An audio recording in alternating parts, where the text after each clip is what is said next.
একজন মানুষ হঠাৎ বুঝতে পারলো তার লাজুক নিরীহ ছোট্ট মেয়েটি 20 বছর পর একদম বদলে গেছে। এখন সে রাস্তাতে দাঁড়িয়ে রিল বানায়, সোশ্যাল মিডিয়া তারকা। কিন্তু যখন লোকটি মেয়েটিকে বলল আমি তোমার আসল বাবা, তখন মেয়েটি কিছুতে বিশ্বাস করলো না। কারণ লোকটি দেখতে তার নিজের থেকেও কম বয়সী মনে হচ্ছিল। নিজের পরিচয় প্রমাণ করতে সে মেয়েটিকে নিয়ে গেল স্থানীয় রাজকীয় ব্যাংকে। কাউন্টারে গিয়ে বলল আমি আমার অ্যাকাউন্ট থেকে একটি বড় অঙ্কের টাকা তুলতে চাই। ব্যাংক ম্যানেজার তার অ্যাকাউন্ট নম্বর দেখে অবাক, মুখ হা হয়ে গেল। সঙ্গে সঙ্গে গার্ড দেখে তাকে ঘিরে ফেললো, কারণ সেই নম্বরটি ব্যাংকের সবচেয়ে ধনী গ্রাহকের অ্যাকাউন্টে ছিল।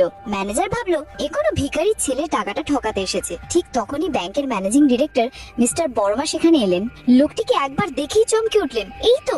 কিন্তু হঠাৎই মনে পড়লো যে ব্যক্তি এই অ্যাকাউন্টের মালিক সে তো 16 বছর আগেই মারা গিয়েছিল। তাহলে এই আবার ফিরে এলো কিভাবে? সন্দেহ ভর করে বর্মান লোকটিকে ব্যাংকের সবচেয়ে গোপন লকারের সামনে নিয়ে গেলেন এবং বললেন খুলে দেখাও যদি সত্যি তুমি হও। লোকটি একদম শান্তভাবে পাসওয়ার্ড টাইপ করলো, আর দরজা খোলার সঙ্গে সঙ্গে ঘর ভরে উঠলো সোনার ঝলকে। সবাই অবাক। আসলে আগের জীবনে সেই লোকটাই ছিল শহরের সবচেয়ে ধনী ব্যবসায়ী, কিন্তু এক দুরারোগ্য রোগে ভুগে মারা যায়। মৃত্যুর আগে সে নিজের কোম্পানি ও একমাত্র মেয়েকে আপন ভাই বিনোদ আগরওয়ালের হাতে তুলে দিয়েছিল, এই ভেবে ভাইয়ে তার যত্ন নেবে। কিন্তু জানতো না সেই ভাই তাকে ধীরে ধীরে বিষ দিয়ে মেরেছে। চোখ খুলতে সে দেখলো চারপাশ বদলে গেছে। এক পোস্টারে লেখা 16 বছর পরে নতুন দুনিয়া। সে বুঝলো সে ভবিষ্যতে এসে পড়েছে। মনে পড়লো তার মেয়ে এখন 20 বছরের। হঠাৎই দূরে এক তরুণীকে লাইভ স্ট্রিমে নাচতে দেখলো। তার বেপরোয়া নাচ দেখে হাসি চেপে রাখতে পারলো না। মেয়েটি খেপে গিয়ে বলল তুমি কোথা থেকে এলে ভাই? আর এতে হাসির কি আছে?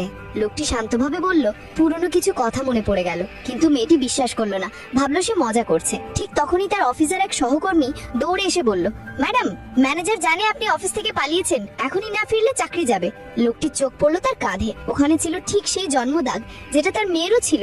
সে সন্দিহান হয়ে ভাবলো না, এটা হতে পারে না। তার মেয়েকে তো ভাইয়ের কাছে রেখে গিয়েছিল, সে তো এখন রাজকীয় জীবনে থাকা উচিত। কিন্তু পরের মুহূর্তে তার পা পড়লো মেয়েটির আইডি কার্ডের উপর। তাতে লেখা পূজা বর্মা। এ তো তারই মেয়ে।